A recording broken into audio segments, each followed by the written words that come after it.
Ассалаумағалейкум, құрметті әріптестер. 90 жылдық жыл аяқталды, оқу жылының. Енді қорытынды әрекетті көрсетіп өтейін. Яғни журнал ең соңғы қорытынды бағамен жабылады. Ол үшін мына әрекеттерді жасайсыздар. Қазір журнал мына онлайн мектеп дегенді басқан екен, журналға кіресіздер. Журналға кірген екен, әркім өзінің сыныбына кіреді. Мен мысалы 9-шы А сыныпқа кіремін. 9-шы А сыныпқа кірген екен, ол жерде өзіңіздің пәніңіз ашылады. Сол пәніңізге кіресіз. Әрекеттің бәрін орындап жүрсіздер ғой, ол әрекеттің бәрі сіздерге белгілі. Мен бірақ сонда да алгоритм бойынша көрсетіп өтейін дедім. Так, кірген екен, жалпы бұл сыныпта мен 90-дық бағаны қойып, ұсынылған бағамен сәйкес келтіріп, 90-ды аяқтау дегенді бастым. 90 аяқтау деген басылғаннан кейін барып, мына жоғарыдағы қорытынды сіздерге ашылады. Оған дейін ол қорытынды ашылмайды сіздерге. Қорытындыға кіресіздер. Қорытындыға кіргеннен кейін барлықтарыңызда мына әрекет көрінеді. Қарап тұрсаңыздар, бірінші жарты жылдықтың бағасы негізі қойылып жабылған, бірақ бұл жерде ол оқымай тұр.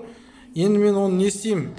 Бекзаттың бірінші жарты жылдықта алған бағаларын қағазға немесе бір қосымша неге блокнотқа жазып аламын. Жазып аламдағына міндетті ол мына жердегі бағаларын мен қойып шығуым керек. Сонда барып қорытынды баға ашылады. Қорытынды бағаны жылдық бағамен сәйкестендіріп өздеріңіз білесіздер, енді ар жағын қою керек екен. Так, 4-ші тоқсанды ашам, мен бір екі оқушының бағасын ашып көрсетейін. Қазір мен әлі бағасын көрген жоқпын. Так, 9-ші А сынып 2-ші тоқсан деген бастым. Өйткені мен 2-ші тоқсанда жарты жылдық деп мен қорытқам ол пәнді оқушылар информатикада. Енді мен оны 2-ші тоқсан дегенді басып жоғарыдан сол 2-ші тоқсанға өттім. Осы жерден қорытынды бағалар, тек қорытынды бағалар шығарым. Мысалы Рамазан дейді. Рамазан, Ағмаржан, Аяулым, Жексенбай Аяулым, және осылардың бағаларын көрдім. Ағмаржан 5, Рамазан 5, Аяулым 4.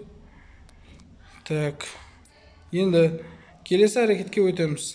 90-дық бағаға өтеміз. Дағына қайтып 4-ші тоқсанға өтемін. 9-ға кіремін. Жаңа әрекеттерді қайталаймыз. Сөйтеміз дағына. Алдын ала осы нәрсені көріп, біліп, жазып алсаңыздар дұрыс болады. Мен енді дұрысты сіздерге түсінікті болу үшін бастапқы бөлімді көрсеттім, артқы бөлімге қайтып барып көрсеттім. Енді осы жерде Ағмаржан мысалы бірінші жарты жылдықта ол 5-ке шыққан, мен 5 деп көрсеттім. Осы жерде мына нәрсені жақсылап ескеріп алыңыздар. Мен бағалауды 5 деп бірінші жарты жылдықта көрсеттім ба, жіберу батырмасын басқан екен, ол қайта өзгертілмейді. Міне, қайта өзгертілмейді, көріп тұрғандарыңыздай. Яғни Ағмаржан бірінші жарты жылдықта 5, 2-ші жарты жылдық 5, жылдық 5, және де қорытынды баға 5. Оларға егер емтихан болатын болса, ол емтиханнан кейін қорытынды шығарасыздар. Оны емтиханды біз сосын көрсетеміз.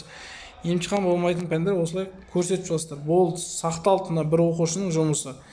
Дәл осылай барлық оқушының бағаларын осылай көріп, қойып шығасыздар. Мысалы, Рамазан бірінші жарты жылдық 5. Так, Рамазан 5. Жіберу батырмасын бастым. Бұл автомат түрде сақталды. Яғни бірінші жарты жылдықта 5. Бұл жерде баланың несіне пайдасына шешіледі. Яғни жылдық баға 5 болды, қорытынды бағаны 5 қыламыз.